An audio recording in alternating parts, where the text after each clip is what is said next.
બધા જજીનંદ નમતિથસ આસરેથી શું પબુરી આવ્યા કારણ કે તમારી અને મારી બુદ્ધિ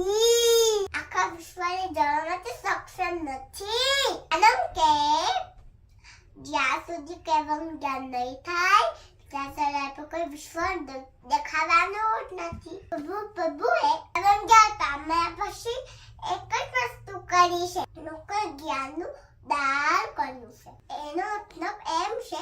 કે આ જ્ઞાન જ એવી વસ્તુ છે જ્યાંથી બમાઈ તરી શકે છે પ્રભુને ક્યાંય પણ નાગ નથી હોતું પણ માતાનો કરુણા હોય છે સમસ્ત વિશ્વપતિને આ શાસન ગૌતમ સ્વામી ચંદનબાના અનેક પૂર્વજો પામ્યા બધા શાસનથી મોક્ષમાં ગયા છે હું કે પ્રયત્ન ના કરું પપ્પા આજ્ઞા સમજવાનું અને પપ્પાની આજ્ઞાને પાળવાનું કદાચ ના પાડી શકાય તો પછી તો બાન પ્રસાદ આપ